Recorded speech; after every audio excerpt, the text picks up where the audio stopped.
क्या होता है जब एक रोमांटिक कॉमेडी की मुलाकात एक डरावनी फिल्म से हो जाए। आज हम एक ऐसी ही कहानी में उतरने वाले हैं जो प्यार और खौफ को इस तरह मिलाती है जैसा शायद ही पहले कभी देखा गया हो। कहानी की असली ताकत पता है किसमें? इसी टकराव में। जरा सोचिए, एक तरफ तो है प्यार की उम्मीद, हल्की फुल्की बातचीत, नए लोगों से मिलना, और दूसरी तरफ एक जानलेवा कातिल का साया। ये कहानी ना इन दो एकदम अलग दुनियाओं को आमने सामने ला खड़ा करती है, और इसका नतीजा उम्मीद से कहीं ज्यादा दिलचस्प और खतरनाक निकलता है। तो चलिए मिलते हैं हमारी कहानी की हीरोइन जेमी प्रेस्कॉट से। वो प्यार तो ढूंढ रही है पर स्पीड डेटिंग जैसी चीजों से दूर ही रहती है। खैर, अपनी दोस्त लॉरी के जोर देने पर वो एक इवेंट में पहुंच तो जाती है, लेकिन उसे क्या पता था कि ये रात उसकी जिंदगी की सबसे डरावनी रात बनने वाली है। जेमी की ना एक बहुत बड़ी खासियत है, उसे हॉरर फिल्में बहुत पसंद है। वो फिल्मों के हर नियम, हर पैटर्न और हर गलती को पहचानती है। वो अक्सर मजाक में कहती है कि अगर कभी कोई असली कातिल सामने आ गया तो वो तो भाई आराम से बच निकलेगी। उस वक्त ये सिर्फ एक मजाक था, लेकिन जल्द ही ये मजाक उसकी सच्चाई बनने वाला था। और यही बात, यही मजाक कहानी का सबसे बड़ा मोड़ साबित होता है। उसका आत्मविश्वास जल्द ही जिंदगी और मौत के बीच का फासला तय करने वाला था। और बस यहीं से हंसी मजाक का माहौल धीरे धीरे एक अनजाने डर में बदलने लगता है। उस कमरे में बैठे किसी भी शख्स को अंदाजा तक नहीं था कि उनकी शाम एक खूनी खेल में बदलने वाली है। और फिर वो हुआ जो किसी भी हॉरर फिल्म की शुरुआत होती है। ये जो नॉर्मल सा इवेंट लग रहा था ना, अब वो एक जानलेवा जाल बनने वाला था। एकदम से बत्तियां गुल, चारों तरफ घना अंधेरा छा जाता है। कुछ लोग हंसते हैं, उन्हें लगा शायद कोई मजाक कर रहा है, लेकिन उस अंधेरे में हंसी की आवाज के पीछे कुछ और ही था।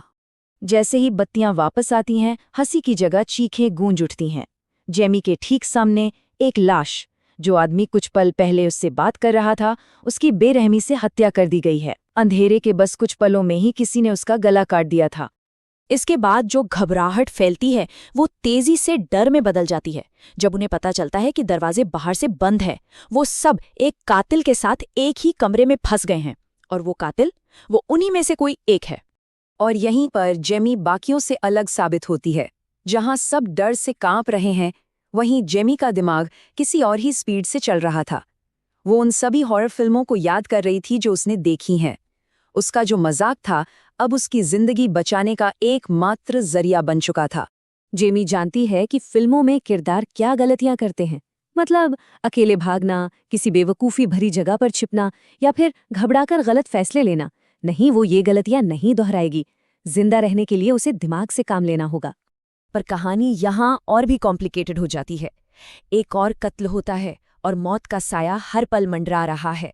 लेकिन इस खौफ के बीच कुछ और भी पनप रहा है। दो लोग जेमी के करीब आ रहे हैं, और अब उसे न सिर्फ कातिल से बचना है, बल्कि ये भी तय करना है कि वो किस पर भरोसा कर सकती है। और फिर जेमी को एक बात समझ आती है, ये सिर्फ कत्ल नहीं है, इसके पीछे एक पैटर्न है, एक योजना है।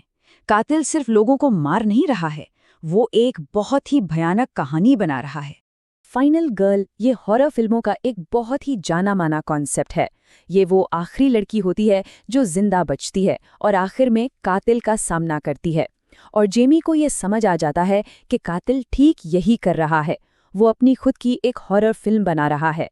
और ये सोचकर ही जेमी की रूह कांप जाती है कि क्या कातिल ने उसे अपनी कहानी की फाइनल गर्ल के रूप में चुना है, कि वो सिर्फ एक पीड़ित नहीं बल्कि इस भयानक खेल की हीरोइन है। बस बहुत हुआ। यहीं पर जेमी फैसला करती है कि वो अब शिकार बनकर नहीं भागेगी। अगर कातिल अपनी कहानी लिख रहा है तो उस कहानी का क्लाइमैक्स जेमी लिखेगी अपने तरीके से। वो शिकार बनने से साफ इनकार कर देती है। उसका प्लान बिल्कुल सीधा है। पहला, छिपना और भागना बंद। दूसरा, कातिल का सामना करना, पर अपनी शर्तों पर।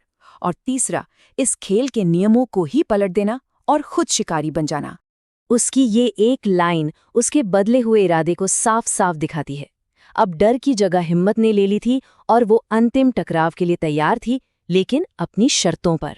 तो कहानी हमें कुछ बड़े सवालों के साथ छोड़ जाती है। क्या जेमी बच पाएगी?